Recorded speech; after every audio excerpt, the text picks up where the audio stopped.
नमस्कार। यो एभिन्यूज खबरको सङ्केत हो। तपाईँ अहिले एभिन्यूज @7 मा हुनुहुन्छ। म सुभाष नेपाल। म विष्णु बसौला। प्रारम्भमा मूल खबर। काठमाडौँ उपत्यकामा वायु प्रदूषणले सीमा नाग्यो। अवस्था खराब रहेकाले सतर्कता अपनाउन वातावरण विभागको आग्रह।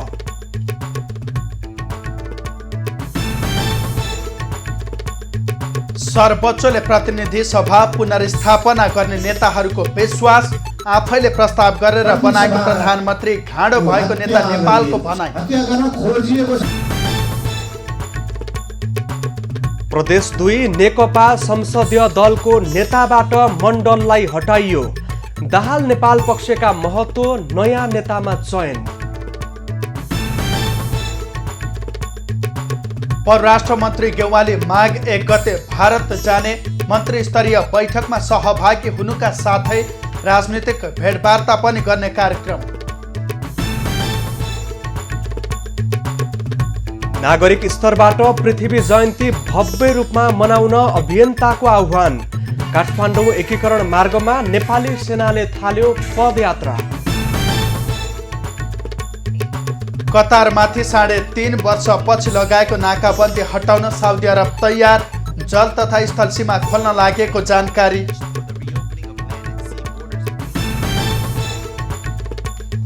र पल्सर स्पोर्ट्स अवार्ड 4 विधाको मनोनयन सार्वजनिक। गौरीका मन्डे र सुभाष 2 विधामा पर्न सफल।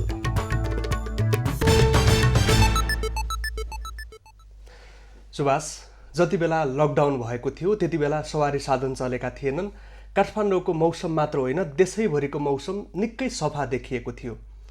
तर आज हेर्ने हो भने काठमाडौँ उपत्यका विश्वकै सबैभन्दा प्रदूषित सहरको रूपमा देखिएको छ। नेपाल आफ्नै कारणले भन्दा पनि विभिन्न देशबाट आउने वायुका कारणले गर्दा पनि यस्तो असर भोग्न बाध्य भइरहेको छ। पक्कै पनि यहाँले भने जस्तै र पछिल्लो मौसमी अवस्थाले गर्दा पनि वायु प्रदूषण देखिएको छ र यसले गर्दाखेरि विभिन्न रोगहरू निम्तन सक्ने। स्वास्थ्य सतर्कता अपनाऊ, काम नपरिकन घर बाहिर ननिस्कौ भनेर विज्ञहरूले आग्रह पनि गरेका छन्। अब खबरको सिलसिला प्रारम्भ गरौँ वायु प्रदूषण सम्बन्धी प्रसङ्गबाट। वायु प्रदूषण अत्यधिक बढेर काठमाडौँ उपत्यकामा विश्वकै सबैभन्दा बढी प्रदूषित सहर बन्न पुगेको छ। सोमबारको तुलनामा मङ्गलबार वायु प्रदूषणको अवस्थामा केही सुधार देखिए पनि खतरा कायमै रहेकाले सतर्कता अपनाउन वातावरण विभागले आग्रह गरेको छ। गर्मी मौसमको तुलनामा जाडो मौसममा वायुको स्थिति खराब नै हुने गर्दछ। तर गत सोमबार गएको वर्षको तुलनामा काठमाडौँको वायु यति खराब बन्यो कि वायु प्रदूषण हुने सहरहरूमध्ये काठमाडौँ विश्वकै नम्बर 1 बन्न पुग्यो। सोमबारको तुलनामा मङ्गलबार वायु प्रदूषणको सूचाङ्क छरेर 300 भन्दा बढी रहेको छ, जबकि भारतको नयाँ दिल्लीमा वायु प्रदूषणको सूचाङ्क 200 भन्दा बढी मात्र छ। काठमाडौँको वायुको स्थिति हेर्दा अहिले पनि काठमाडौँ वायु प्रदूषणको खतराकै सूचीमा रहेको वन तथा वातावरण विभागले जनाएको छ। काठमाडौँ उपत्यकाको मौसममा आएको बदलावको कारण काठमाडौँ उपत्यकामा चाहिँ वायु प्रदूषणको स्तर अत्याधिक रूपमा बढेको छ। यो चाहिँ नि आजको एयर क्वालिटी इन्डेक्स हेर्नुहुन्छ भने 300+ छ, जबकि एउटा चाहिँ खतराको लाइनमा छ। र अहिले यही एयर क्वालिटी इन्डेक्स चाहिँ नयाँ दिल्लीको भारतको चाहिँ 200+ मात्रै छ। भन्दा नयाँ दिल्लीभन्दा काठमाडौँमा बढी पोल्युसन देखियो।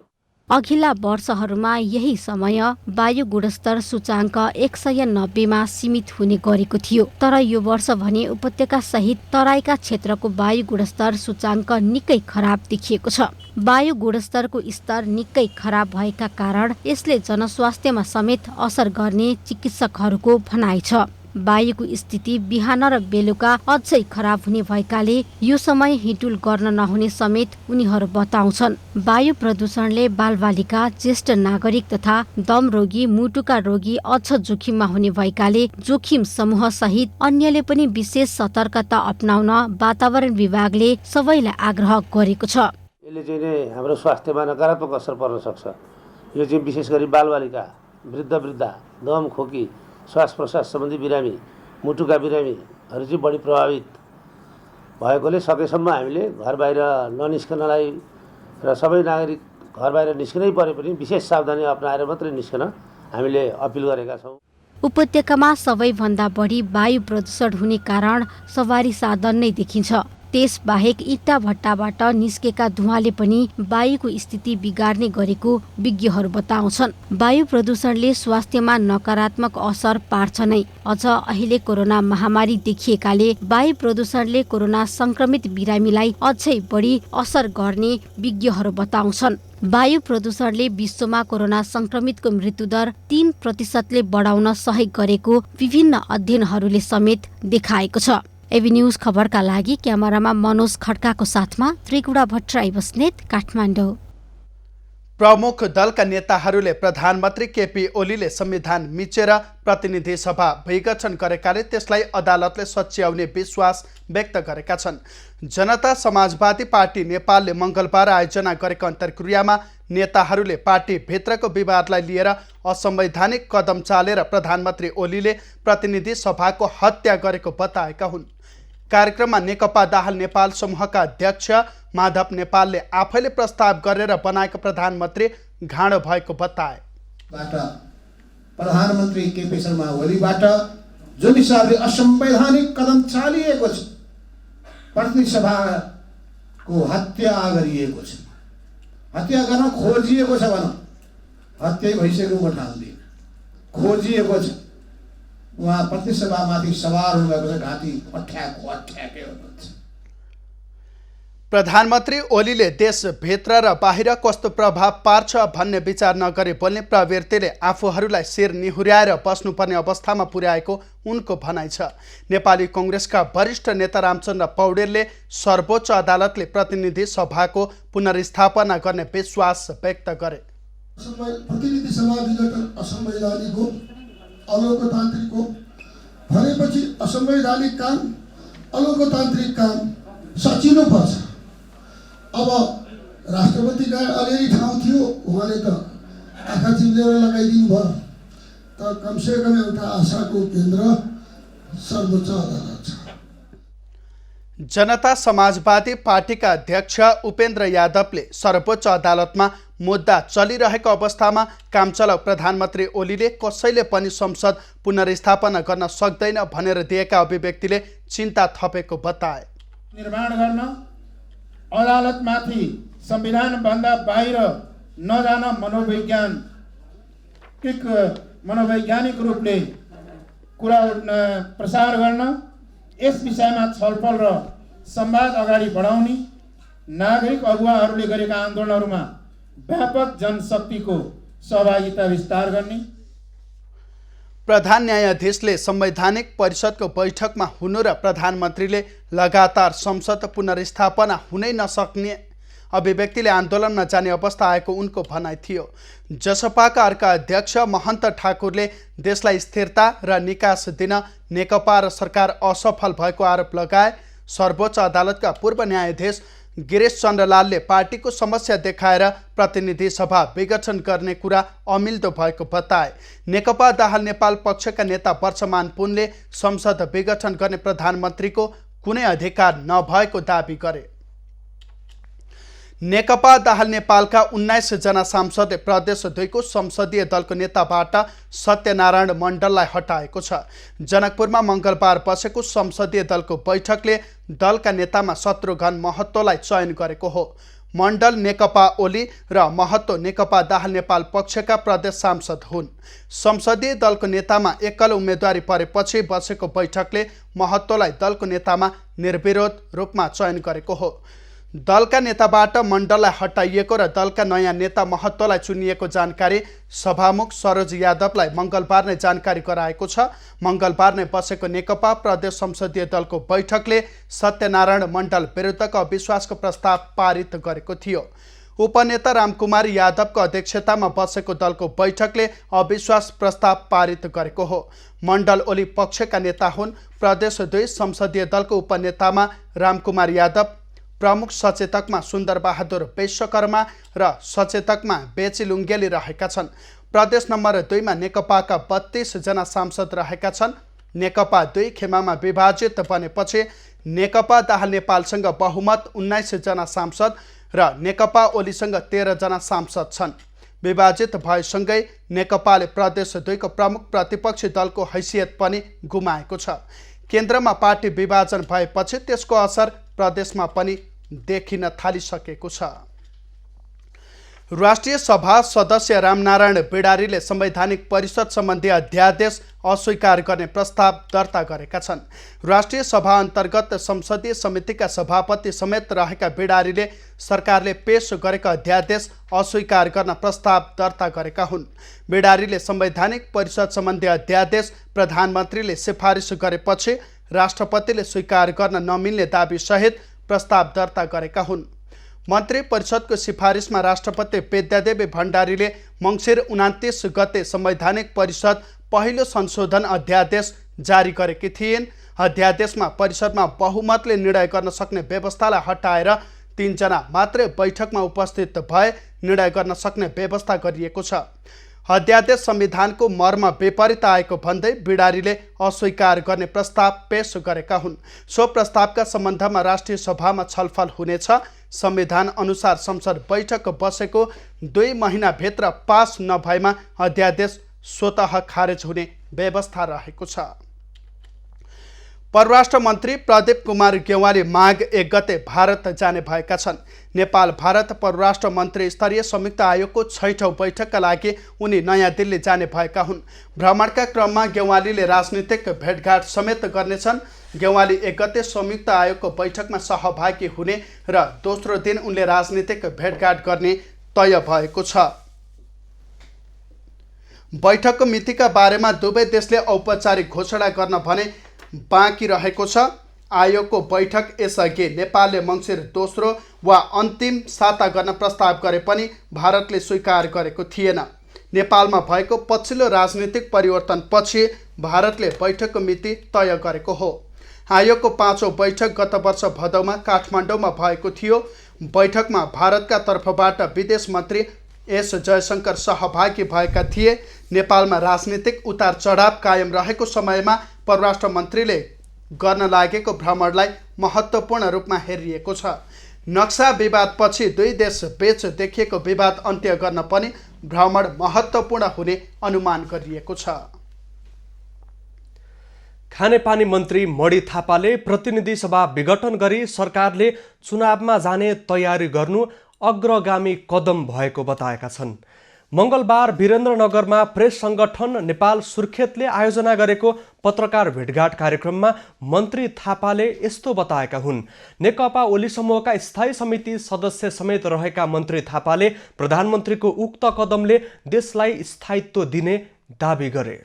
देशलाई फेरि जोगाएर स्थिरतातिर लान र समृद्धितिर लानको निम्ति हाम्रो सरकार र हाम्रो पार्टीलाई फेरि जनताको म्यान्डेट लिने बाहेक हामीसँग अर्को विकल्प रहेन। त्यसकारणले नेपाल सरकारले र सम्माननीय प्रधानमन्त्रीज्यूले कि अब आगामी मध्यवधि निर्वाचनको जो नीति घोषणा गरेको छ त्यसले मात्र फेरि देशलाई नयाँ तरिकाको स्थायित्वतिर र समृद्धितिर जान्छ भन्ने कोर्सबाट हामीले काम गरिरहेका छौँ। मन्त्री थापाले देशले ताजा जनमतको माग गरेको बताउँदै जनता माझ चुनावमा जानुको विकल्प अब नभएको बताएका छन्। उनले नेकपा विभाजन नहुने र चुनाव अघि नै मिलेर जाने दाबी पनि गरे। ओली समूहमा कर्णाली प्रदेशको संयोजकको समेत जिम्मेवारी पाएका मन्त्री थापाले आफ्नै भूमिका समेत अमूर्त रहेको बताएका छन्। अहिले पार्टीमा निम्तिएको अवस्थालाई मध्यनजर गर्दै व्यवस्थापन गर्न मात्रै आफूलाई कर्णालीको जिम्मेवारी दिएको उनको भनाइ छ। नेकपा दाहाल नेपाल समूहका नेता नारायण काजी श्रेष्ठले संविधान अनुसार प्रतिनिधि सभा सुचारू हुनेमा ढुक्क रहेको बताएका छन्। मङ्गलबार काठमाडौँमा पत्रकारसँग कुरा गर्दै उनले सरकार बनाउन नसक्ने अवस्थामा संसद आफै विघटन हुने तर बहुमत प्राप्त प्रधानमन्त्रीलाई संसद विघटनको कुनै अधिकार नभएको बताएका हुन्।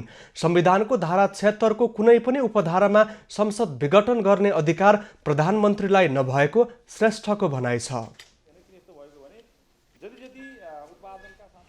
त्यो पढ्न संविधानविद चाहिँदैन, कानुन व्यवसायी चाहिँदैन, एकदम उच्च शिक्षित व्यक्ति चाहिँदैन।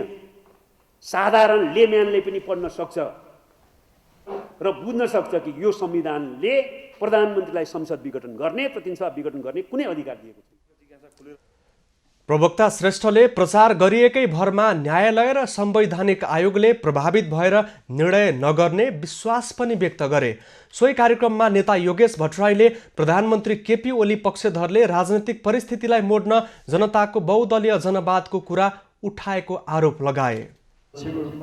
केपी ओली र प्रचण्डले गर्नुभयो र त्यो विधान दुवै पार्टीका केन्द्रीय कमिटीको एकीकरणपछि बनेको एकीकृत केन्द्रीय कमिटीले त्यसलाई अनुमोदन गरेको हो।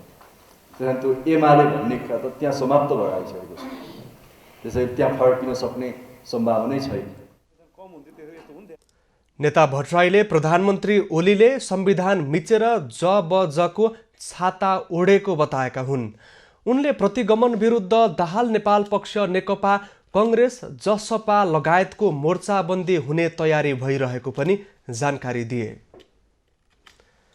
नेकपा दाहाल नेपाल समूहको विद्यार्थी संगठनले प्रतिनिधि सभा विघटनको विरोधमा दोस्रो चरणको आन्दोलनका कार्यक्रम घोषणा गरेको छ। दाहाल नेपाल पक्ष, अखिल नेपाल स्वतन्त्र विद्यार्थी युनियन अनिरासोबिउले मंगलबार पत्रकार सम्मेलनको आयोजना गरी दोस्रो चरणको आन्दोलनको कार्यक्रम घोषणा गरेको छ। अनिरासोबिउले कक्षा 11 को पाठ्यक्रममा देखिएको अन्योलता तत्काल अन्त्य गर्न दबावमूलक कार्यक्रम सञ्चालन गर्ने, कोरोना भाइरसको संक्रमणका कारण अवरुद्ध परीक्षा तत्काल सुरु गर्न र अनलाइन कक्षाको नाममा मनपरी ढङ्गले लिएको शुल्क खारेज गर्न आन्दोलन गर्ने जनाएको छ। पौष 21 गते आजकै मितिबाट ओली सरकारका मन्त्रीहरूलाई कालो झण्डा प्रदर्शन गर्ने, आजकै मितिबाट प्रत्येक कलेजमा कालो ब्यानर राखी विरोध प्रदर्शन तथा कोण सभा गर्ने, कक्षा 11 को पाठ्यक्रममा देखिएको अन्योलता तत्काल अन्त्य गर्न दबावमूलक कार्यक्रम सञ्चालन गर्ने, कोभिड-19 का कारण अवरुद्ध परीक्षा तत्काल सुरु गर्न र अनलाइन कक्षाको नाममा मनपरी ढङ्गले लिएको शुल्क खारेज गर्न आन्दोलन गर्ने। अनिरासोबिउले संघीय संसदबाट सर्वसम्मत रूपमा जारी गरिएको कालापानी, लिपुलेक र लिम्पियाधुरा सहितको नक्सामा भएको भूमि फिर्ता गर्न र उक्त भूमिसहित शिक्षा, विज्ञान तथा प्रविधि मन्त्रालयले प्रकाशित गरेको पाठ्य सामग्री वितरण गर्न दबाब दिने जनाएको छ। प्रतिनिधि सभा पुनर्स्थापना गर्दै प्रतिगमनकारी कदम नसच्याउँदासम्म अनिरासोबिउले अझै सशक्त कार्यक्रम गर्ने र माघ 1 गते तेस्रो चरणको सङ्घर्षको कार्यक्रम घोषणा गर्ने जनाएको छ। दोस्रो चरणमा सरकारका मन्त्रीलाई कालो झण्डा देखाउने, विरोध प्रदर्शन र कोण सभा लगायतका कार्यक्रम विद्यार्थी संगठनले सार्वजनिक गरेको छ। पुष 21 गते सरकारका मन्त्रीलाई कालो झण्डा प्रदर्शन र सोही दिन विरोध प्रदर्शन र कोण सभा गर्ने कार्यक्रम घोषणा विद्यार्थी संगठनले गरेको छ। 22 गते लालटिन जुलुस, 23 गते पुतला दहन, 24 गते जिल्ला प्रशासन कार्यालयमा ज्ञापन पत्र तथा धरनाको कार्यक्रम राखिएको छ। 25 गते सडक बहस, 26 गते बैलगाडा प्रदर्शन, 27 गते सडक कविता, गीत र गजल कार्यक्रम आयोजना गरिएको छ। 28 गते सडक नाटक र भित्ते लेखन तथा 29 गते कार्टुन प्रदर्शनको कार्यक्रम राखिएको छ। सुभाष, 22-24 राज्यमा टुक्रिएको नेपाललाई एकताको सूत्रमा बाँध्नको लागि अभियान चलाएका, अझ खास गरी एकीकरणको अभियान सुरु गरेका पृथ्वीनारायण शाहको जन्म जयन्ती यसपालि खास तरिकाले मनाउने तयारी नागरिक समूहले गरिरहेको छ र कार्यक्रममा यसपालि अझ राष्ट्रिय एकता झल्काउनु पर्ने आवश्यकता महसुस गरिएको भन्दै सहभागी हुनका लागि नागरिकलाई पनि आह्वान गरिएको छ। पक्कै पनि यहाँले भने जस्तै पृथ्वी जयन्तीको अवसरमा गोर्खा काठमाडौँ एकीकरण पदयात्रा सुरु गरिएको छ। 2076 सालदेखि चाहिँ यो यात्रा तय गरिएको भने यस वर्ष पनि त्यो यात्राले निरन्तरता पाएको छ। र यसै सम्बन्धी थप खबर, 279औं पृथ्वी जयन्ती तथा राष्ट्रिय एकता दिवस मूल समारोह समितिले पुष 27 गते नागरिक तहबाट हुने कार्यक्रममा सहभागी हुन आह्वान गरेको छ। मङ्गलबार काठमाडौँमा पत्रकार सम्मेलन गर्दै समितिले राष्ट्रिय एकता दिवसको महत्त्व बुझेर कार्यक्रममा सहभागी हुन आह्वान गरेको हो। राष्ट्रिय एकता कमजोर भएको भन्दै 279औं पृथ्वी जयन्ती तथा राष्ट्रिय एकता दिवस मूल समारोह समितिले पुस 27 गते पृथ्वी जयन्ती तथा राष्ट्रिय एकता दिवसमा सहभागी हुन आम नागरिकलाई अभियन्ताहरूले आग्रह गरेका छन्। मङ्गलबार पत्रकार सम्मेलन गर्दै समितिले पुस 27 गते पृथ्वी जयन्ती तथा राष्ट्रिय एकता भव्य रूपमा मनाउन आग्रह गरेको हो। कार्यक्रमका लागि नेपाली हामी रहँला कहाँ, नेपालै नरहे उचाइ हाम्रो चुलिन्छ कहाँ, हिमालय नरहे भन्ने मुख्य नारा तय गरिएको छ। अभियानमा पूर्व सेनापति रुक्माङ्गद कटवाल, अभिनेत्री मनिषा कोइराला, पूर्व डिआइजी रमेश खरेल लगायत सक्रिय रहेका छन्। पत्रकार सम्मेलनमा पूर्व सेनापति कटवालले भाषा, धर्म र इतिहासमाथि प्रहार भएका कारण राष्ट्रिय एकता जोगाउन ढिला गर्न नहुने बताएका छन्। अहिले हाम्रो धर्ममाथि, इतिहासमाथि, भाषामाथि चाहिँ एकदमै चाहिँ हमला भइरहेको छ। त्यसकारणले यो इतिहासमाथि, धर्ममाथि, भाषामाथि किन हामीले समाउने भनेदेखि यो तीनटा त्रिखुट्टी हो जसको राष्ट्रको जग हो। त्यसलाई प्रहरीका पूर्व डिआइजी रमेश खरेलले देशलाई विदेशी शक्तिले नभई देशभित्रैकाले सिध्याएको बताएका छन्। पृथ्वीनारायण शाहले देशमा विदेशी बुवासाहरू पस्न नदिउन् भनेको भए पनि अहिले विदेशी नभई देशभित्रकै बुवासाले मुलुक सिध्याएको उनको आरोप छ। यो देश क्रीडा स्थल बन्न सक्छ यदि तपाईँ हामीले समयमै विचार पुर्याएनौँ भने। यदि हामीले यस्तै बुवासाहरूलाई, कुशासनमा व्यस्त बुवासाहरूलाई, यी व्यतिथि विकृतिमा चाहिँ अभ्यस्त बुवासाहरूलाई नै हामीले अगाडि पार्यौँ भने हाम्रा ती विभूतिहरूले, हाम्रा योद्धाहरूले, हाम्रा चाहिँ इमान्दार पृथ्वीनारायण शाह जस्ता, भक्ति थापा जस्ता मान्छेहरूको, बहादुर शाह जस्ता मान्छेहरूको योगदानमा के हुन्छ, अवमूल्यन हुन्छ। कार्यक्रममा सहभागी अभिनेत्री मनिषा कोइरालाले मुलुकमा राजनीतिक उत्तर चढाव आएको भए पनि राष्ट्रियताको पक्षमा एकजुट भएर अगाडि बढ्नुपर्ने बताइन्। अहिले चाहिँ हाम्रो यस्तो स्थिति आएको छ कि जुन पोलिटिकल अनस्टेबिलिटी हामीले देखेको छौँ त्यो एउटा ठाउँमा रहेको ठिकै छ, तर देश अनस्टेबल हुनु भएन। देशलाई माया गर्ने सबैजनाले चाहिँ अगाडि आउनु पर्यो, एकीकृत भएर हामीले आवाज दिनु पर्यो, एउटै ठाउँमा उभिएर बोल्नु पर्यो, हाम्रो देशको लागि बोल्नु पर्यो। समितिले प्रत्येक वर्ष पुस 27 गते पृथ्वी जयन्ती र राष्ट्रिय एकता दिवस मनाउनका लागि सार्वजनिक बिदा दिन माग गरेको छ। शाहको जन्मस्थान गोर्खा दरबारको संरक्षण गरी सङ्ग्रहालय बनाउन, दिव्य उपदेशलाई स्कुल र कलेजमा पढाउन र पृथ्वीनारायण शाहको तस्बिर राखी विभिन्न दरका नेपाली मुद्रा, सिक्का र नोट छाप्न पनि माग गरेको छ। नेपाली सेनाले यो वर्ष पनि पृथ्वी जयन्तीको अवसरमा गोर्खा काठमाडौँ एकीकरण पदयात्रा सुरु गरेको छ। तत्कालीन राजा पृथ्वीनारायण शाहले गोर्खा राज्य एकीकरणका क्रममा प्रयोग गरेको मार्ग समेटेर यो वर्ष पनि एकीकरण पदयात्रा सुरु गरेको हो। नेपाली सेनाको आयोजनामा हुन भइरहेको यो यात्रा अन्तर्गत तत्कालीन राजा पृथ्वीनारायण शाहले गोर्खा राज्य एकीकरण क्रममा प्रयोग गरेको पदमार्गमा सेनाको एउटा टुकडी गोर्खा दरबारको हनुमान भन्ज्याङदेखि राजधानीसम्म पुग्ने नेपाली सेनाको रणसिंह दल गण गोर्खाले जनाएको छ। गणले मङ्गलबार गोर्खा दरबारको हनुमान भन्ज्याङदेखि गोर्खाको बोर्ला घाटसम्म पुगेर धादिङको देवी दत्त गणलाई झण्डा र टर्च लाइट हस्तान्तरण गर्ने कार्यक्रम रहेको गणपति उज्जवल केसीले बताएका छन्। पदयात्राको क्रममा तत्कालीन राजा पृथ्वीनारायण शाहका पालामा स्थापना भएका सूर्यनाथ, कालीबक्स, पुरानो गोरख, बर्दबाडी र सबुज गढको झण्डा र टर्च लाइट लिएर सेनाको टुकडी हिँडेको हो। गोर्खा धादिङ नुवाकोट हुँदै काठमाडौँ पुग्ने यो पदयात्राका क्रममा सम्बन्धित जिल्लामा कार्यरत गणहरूले आफ्नो जिल्लाको सिमानासम्म पुगेर अर्को गणलाई झण्डा र टर्च हस्तान्तरण गर्नेछन्। यो पदयात्रा पुस 26 गते राजधानीको हनुमान ढोका पुग्ने कार्यक्रम तय गरिएको छ। पहिलो दिनमा गोर्खा दरबारबाट सहसेनानी दलबहादुर थापाको नेतृत्वमा 40 जनाको समूहले पदयात्रा सुरु गरेका हुन्। यो पदयात्रा दोस्रो हो। यसअघि 2076 सालमा पहिलो पदयात्रा गरिएको थियो। यात्राका क्रममा बाटोमा पर्ने गाउँलेहरूले झाँकीसहित सेनालाई स्वागत गर्ने कार्यक्रम समेत तय गरिएको छ। टोलीलाई नेपाली सेनाको पश्चिम प्रितनापति विनय विक्रम राणा, गोर्खा नगरपालिका प्रमुख राजन राज पन्त, भीमसेन थापा गाउँपालिकाका उपप्रमुख बिनु वाग्ले र प्रमुख जिल्ला अधिकारी तीर्थराज भट्टराईले राष्ट्रिय झण्डा र टर्च लाइट दिएर विदाई गरेका हुन्। कञ्चनपुरको पुनर्वासका सुकुम्बासी नागरिकहरू जग्गाको स्वामित्व माग गर्दै आन्दोलित भएका छन्। भूमिहीन सुकुम्बासीलाई जग्गा धनी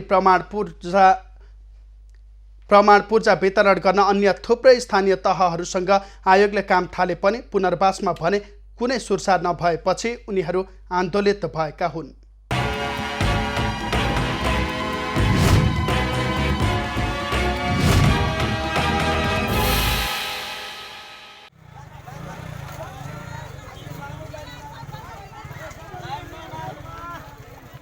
यो भिड कुनै राजनीतिक दलका नेता तथा कार्यकर्ताको आमसभा वा भेला होइन। न त यहाँ कुनै मेला महोत्सव चलिरहेको छ, न कुनै कलाकारहरू यहाँ आएका छन्। यो त कञ्चनपुरको पुनर्वासका अव्यवस्थित तथा सुकुम्बासी नागरिकहरूको मौन जुलुस हो। विभिन्न नारा लेखिएका प्ले कार्ड सहित पुनर्वास नगरपालिका 5 को सुकुम्बासी बस्ती मदनटोलबाट त्रिभुवन बस्ती टाउन हुँदै विशाल मौन जुलुस सहित नगरपालिका कार्यालयमा पुगी कोण सभा सहित 2 घण्टा धरना बसेका थिए। उनीहरूले आफ्ना मागहरूको सुनवाई नभए चरणबद्ध रूपमा आन्दोलन गर्ने चेतावनी समेत दिएका छन्। अहिलेसम्म स्थानीय सरकार भइसक्दा पनि स्थानीय सरकारको लापरवाही अवहेलना गरेको सुकुम्बासीप्रति यसको निराकरण कसरी गर्नुपर्छ भन्ने विषयवस्तुलाई लिएर हामीले विभिन्न किसिमको एउटा टोली भेला अथवा ठुलो एउटा आम भेला बनायौँ।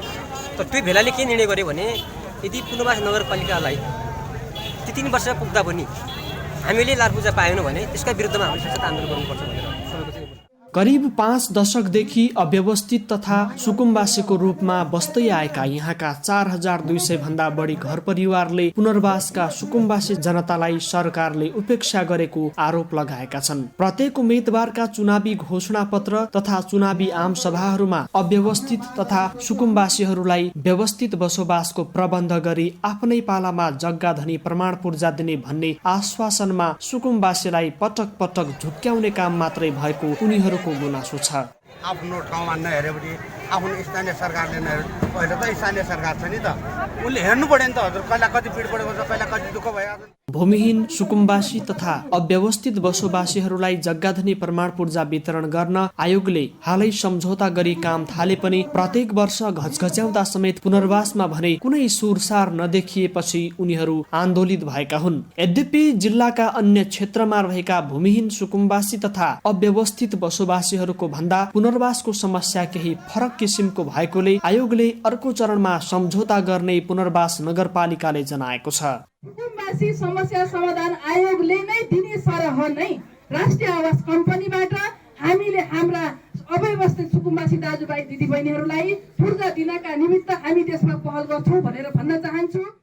यहाँका भूमिहीन सुकुम्बासी तथा अव्यवस्थित बसोबासीहरूको यथाशीघ्र उचित व्यवस्थापनका लागि सरोकारवाला निकाय गम्भीर हुन जरुरी छ। हरिश चन्द्र बाग, कञ्चनपुर।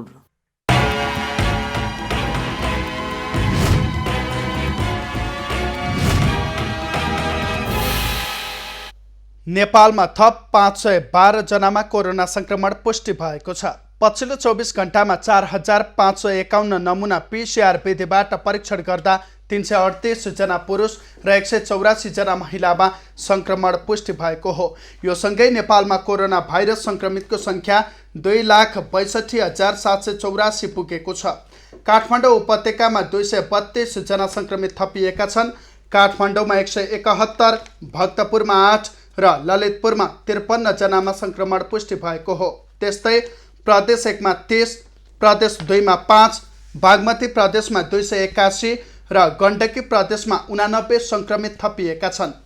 लुम्बिनी प्रदेशमा 72, कर्णाली प्रदेशमा 1 र सुदूरपश्चिम प्रदेशमा थप 44 जनामा संक्रमण पुष्टि भएको हो। अहिले देशभर सक्रिय संक्रमितको संख्या 5225 रहेको छ। तीमध्ये 3511 जना संस्थागत आइसोलेसनमा छन्। होम आइसोलेसनमा रहनेको संख्या 1714 रहेको छ। आइसियुमा 203 जना र भेन्टिलेटरमा 44 जनाको उपचार भइरहेको छ। पछिल्लो 24 घण्टामा 587 जना संक्रमित निको भएका छन्।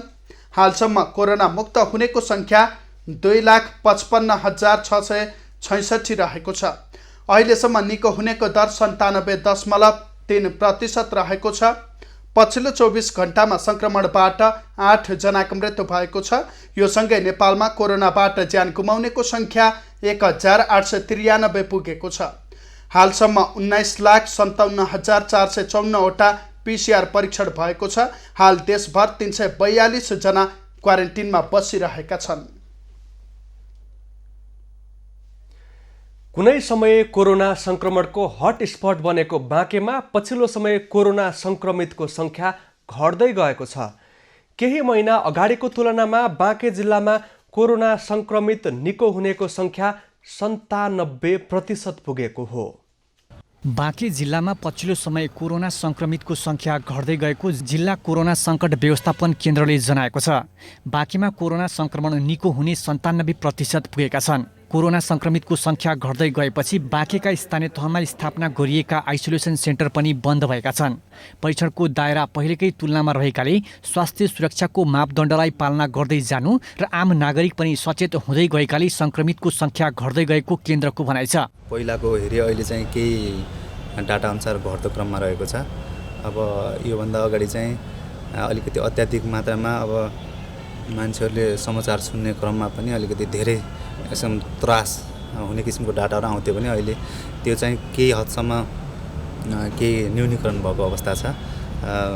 अहिले सङ्क्रमण भइसके पश्चात डिस्चार्जको अवस्था पनि पहिलेको भन्दा राम्रो छ। स्वास्थ्यमा समस्या भएकाहरूलाई भेरी अस्पताल, बागेश्वरी डायग्नोस्टिक र नेपालगञ्ज मेडिकल कलेजको प्रयोगशालामा PCR नमुना परीक्षण गर्ने व्यवस्था भएको भन्दै हालसम्म बाँकीमा मात्र 42,000 बढीको PCR परीक्षण भएको छ। पछिल्लो समय सञ्चालनमा रहेका भेरी अस्पताल र नेपालगञ्ज मेडिकल कलेजको आइसोलेसनमा सक्रिय सङ्क्रमित 110 मध्ये 27 जनाको अवस्था गम्भीर छ। करिब 97% चाहिँ निको भएर गइसक्नु भएको छ है। त्यो सँगसँगै बाँकी 110 जना चाहिँ आइसोलेसनमा उपचाररत हुनुहुन्छ र 110 जना मध्ये 27 जना हाम्रो कोलपुर मेडिकल कलेज र भेरी अञ्चल अस्पताल भेरी अस्पतालमा 27 जना क्रिटिकल अवस्थामा हुनुहुन्छ, उहाँ उपचाररत नै हुनुहुन्छ। कोरोना महामारीको सुरुवातमा नमुना थेग्नै नसकिने अवस्था हुँदा हाल आएर PCR परीक्षण कम हुँदै गएको भेरी अस्पतालले जनाएको छ। अन्य जिल्लाबाट समेत अस्पतालमा नमुना परीक्षण गर्न आउनेको क्रम घटेको अस्पतालले जनाएको छ। सुरुमा बिरामीको सम्पर्कमा आएकाको पनि नमुना परीक्षण हुने गरेकोमा पछिल्लो दिनमा कुनै व्यक्तिलाई लक्षण देखिए मात्रै परीक्षण हुने गरेको छ। अहिले सङ्ख्या एकदमै न्यून छ, बाहिरबाट आउने स्याम्पलहरू कम छ। जो मान्छे चाहिँ सङ्क्रमित भएर लक्षण देखिएर शङ्का लागेर अस्पताल आउनुहुन्छ उहाँहरूले PCR को लागि स्वाब दिनुहुन्छ, उहाँहरूको मात्र परीक्षण गर्ने गरेको छ। पहिलाको जस्तो कन्ट्याक्ट ट्रेसिङबाट चाहिँ स्याम्पल चाहिँ प्राप्त गरिसकेका छैनौँ। बाँके जिल्लामा हालसम्म 42,000 बढीको PCR जाँच गरिएको मध्ये 4,600 बढीमा कोरोना सङ्क्रमण पुष्टि भएको छ। मृत्यु दर भने 1.04% रहेको छ। नेपालगञ्ज ब्युरोको रिपोर्ट। वर्षभरि मेहनत गरेर उत्पादन गरेको उखु उधारोमा बेच्नुपर्ने पीडा पर्साका किसानमा छ। अर्कोतर्फ उखुको मूल्य निर्धारणमा समेत चलखेल हुन थालेपछि किसान दोहोरो मार खेप्न बाध्य भएका छन्। वर्षभरि लगानी गरी उखु उत्पादन गर्ने र उद्योगमा बिक्री गर्नुपर्ने पीडा पर्साका किसानमा छ। उखुको बिक्री समेत समयमा नतोकिँदा किसानलाई थप मार पर्ने गरेको छ। उखुको मूल्य निर्धारणका लागि चिनी मिल सञ्चालक र किसान बीच सोमबार बारामा भएको छलफल बिना निष्कर्ष सकिएको छ। किसानको मागलाई बेवास्ता गरेर सरकार र चिनी उद्योगले प्रस्ताव गरेको प्रति क्विन्टल 544 रुपैयाँ आफूहरूलाई मान्य नहुने बताएका छन्। प्रति क्विन्टल 617 रुपैयाँ मूल्य निर्धारण गर्नुपर्ने किसानको माग छ। यस्तो निकास भनेको हामीलाई नराखिकन कृषि मन्त्रालयले न्यूनतम उखुको मूल्य भने उखु उत्पादन लागत मुनाफा जोडेर अर्थ उद्योग मन्त्रालयले सिफारिस गर्यो। त्यो सिफारिस के को आधारमा गर्यो? चिनी मिल सञ्चालकहरूले भने सरकारले उखुको न्यूनतम समर्थन मूल्य प्रति क्विन्टल 544 रुपैयाँ तोक्न सिफारिस गरेकाले आफूहरू सोभन्दा बढी दिन नसक्ने बताएका छन्।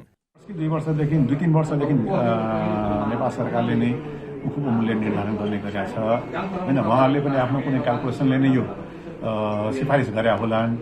तर अहिले चित्त नबुझेर यदि राज्यले किसान नेपाल सरकारले हामीले पनि बोलायो भने आवश्यकता पर्यो भने हामी निश्चित पनि जान्छौँ। त्यसमा त दुई मात्रै छ।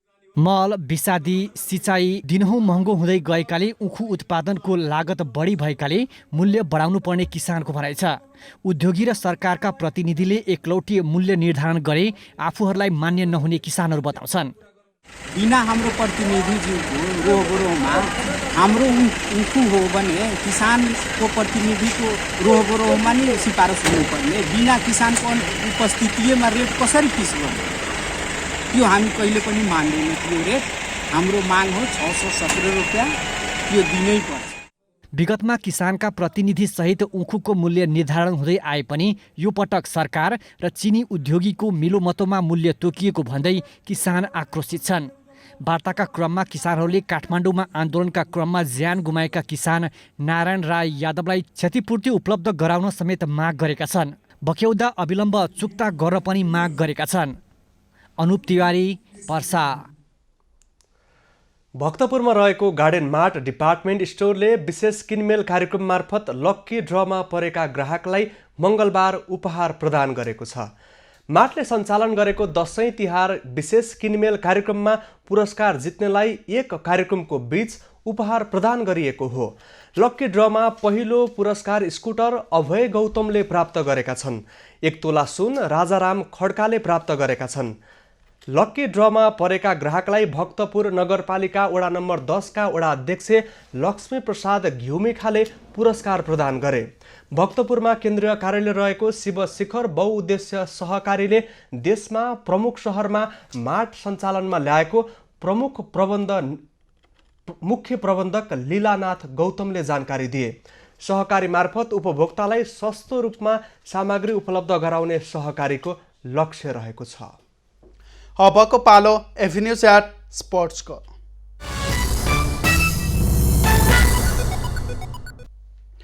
सत्रौं संस्करणको NSJF पल्सर स्पोर्ट्स अवार्ड अन्तर्गत 4 विधाको मनोनयन सार्वजनिक गरिएको छ। मङ्गलबार नेपाल खेलकुद पत्रकार मञ्च NSJFले काठमाडौँमा एक कार्यक्रमको आयोजना गर्दै 4 विधामा मनोनित खेलाडी तथा प्रशिक्षकको नाम सार्वजनिक गरेको हो। NSJF पल्सर स्पोर्ट्स अवार्ड 2076 को विभिन्न 4 विधाको मनोनयन सार्वजनिक गरिएको छ। 13औं सागमा 4 स्वर्ण जितेकी गौरीका सिंह सहित दोहोरो स्वर्ण विजेता तेक्वान्दोकी आयशा साक्य, एथलेटिक्सकी ऐतिहासिक स्वर्ण विजेता सन्तोषी श्रेष्ठ, साग स्वर्ण विजेता ट्रायथलनकी सोनी गुरुङ र करातेकी अनु अधिकारी वर्षको उत्कृष्ट महिला खेलाडीको मनोनयनमा परेका छन्। गौरीकाले सनसनीपूर्ण प्रदर्शनका साथ ऐतिहासिक 4 स्वर्णको सफलता प्राप्त गरेकी थिइन्। सागमा पौडीमा व्यक्तिगत तर्फ स्वर्ण जित्ने उनी पहिलो खेलाडी हुन्। उनी एउटै सागमा सर्वाधिक 4 स्वर्ण जित्ने नेपालकी एक्लै खेलाडी पनि हुन्। आयशा साक्यले भने तेक्वान्दोको पुम्सेतर्फ व्यक्तिगत र टिमतर्फ स्वर्ण जितेकी थिइन्। सन्तोषी, अनु र सोनीले भने सागमा स्वर्ण जितेका थिए। यो विधामा गौरीकाको सम्भावना अत्यधिक रहेको छ। वर्ष पुरुष खेलाडीको मनोनयनमा सागका दोहोरो स्वर्ण विजेता मण्डेकाजी श्रेष्ठ र सुभाष तामाङ सहित साग स्वर्ण विजेता फुटबलका विकेश कुथु, एथलेटिक्सका गोपीचन्द पार्की र तेक्वान्दोका कमल श्रेष्ठ मनोनयनमा परेका छन्। मण्डेले करातेको व्यक्तिगत र टिमतर्फ स्वर्ण जितेका थिए। सुभाषले पनि व्यक्तिगत र टिमतर्फ स्वर्ण जितेका थिए, जुन ऐतिहासिक पदक हो। गल्फले सागमा स्वर्ण जितेको यो पहिलो पटक हो। यसैगरी विकेश, गोपी र कमलले पनि सागमा उत्कृष्ट प्रदर्शन सहित स्वर्ण जितेका थिए। यो विधामा मण्डे र सुभाष बीच कडा प्रतिस्पर्धा हुने देखिएको छ। युवा खेलाडीमा गल्फका सुभाष तामाङ, भारोत्तोलनकी सञ्जु चौधरी, तेक्वान्दोका भूपेन श्रेष्ठ र सिना लिम्बू तथा जुडोकी पूनम श्रेष्ठ मनोनयनमा परेका छन्। यो विधामा भने सुभाषको सम्भावना उच्च रहेको छ। उत्कृष्ट प्रशिक्षकमा तेक्वान्दोका नवीन श्रेष्ठ, करातेका मदन उप्रेती, उसुका अमर कुमार थिङ, पौडीका शङ्कर कार्की र बक्सिङका प्रकाश थापा मगर मनोनयनमा परेका छन्। यसअघि मञ्चले पिपल्स चोइस अवार्डको मनोनयनको घोषणा गरिसकेको थियो। 4 स्वर्ण विजेता गौरीका सिंह, दोहोरो स्वर्ण विजेता मण्डेकाजी श्रेष्ठ र सुभाष तामाङ भने 2 विधामा मनोनयनमा परेका छन्। छनौट समितिका संयोजक गोविन्द रेग्मी सहित 11 सदस्यीय समितिले वर्ष 2076 मा गरेको प्रदर्शनको आधारमा मनोनयन सार्वजनिक गरेको हो। यसैगरी लाइफ टाइम अचिभमेन्ट अवार्ड, पारा एथलिट सम्मान, स्पेशल अवार्ड र एसियन जर्नल जर्नलिस्टको अवार्ड भने कार्यक्रमको दिन घोषणा गरिनेछ। पौष 28 गते हुने अवार्डको उत्कृष्ट पुरुष, महिला र पिपल्स चोइस र प्रशिक्षक तर्फको विजेताले पल्सर मोटरसाइकल प्राप्त गर्नेछन् भने अन्य विधाका विजेताहरूले 50-50 हजार प्राप्त गर्नेछन्। अबको पालो एभिन्यूज एट मौसमको। एभिन्यूज एट मौसमको साथमा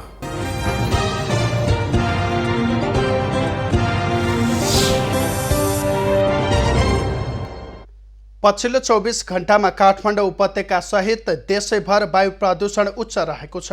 पश्चिमी वायुको प्रभावले मौसममा समेत सामान्य बदली रह्यो। आज राति देशभर आंशिकदेखि सामान्य बदली भए सुदूरपश्चिम र कर्णाली प्रदेशका पहाडी क्षेत्रमा हल्का वर्षा तथा उच्च पहाडी र हिमाली भूभागमा हल्का हिमपातको सम्भावना रहेको जल तथा मौसम पूर्वानुमान महाशाखाले जनाएको छ। काठमाडौँ उपत्यकाको आजको अधिकतम तापक्रम 19 डिग्री सेल्सियस र न्यूनतम तापक्रम 7 डिग्री सेल्सियस मापन गरियो। आज देशभरको मौसम कस्तो रहे त? हेरौँ देशका विभिन्न स्थानको मौसमी अवस्था।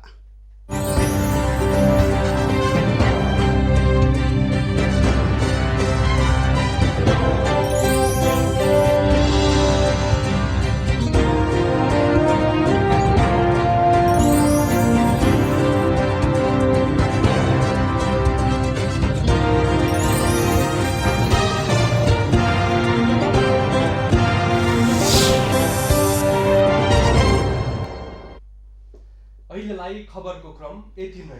एभिन्यूज खबरका यी सहित अन्य विस्तृत खबरका लागि www.avenews.tv लगअन गर्न सक्नुहुनेछ।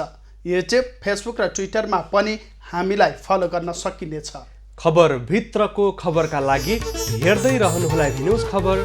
नमस्कार।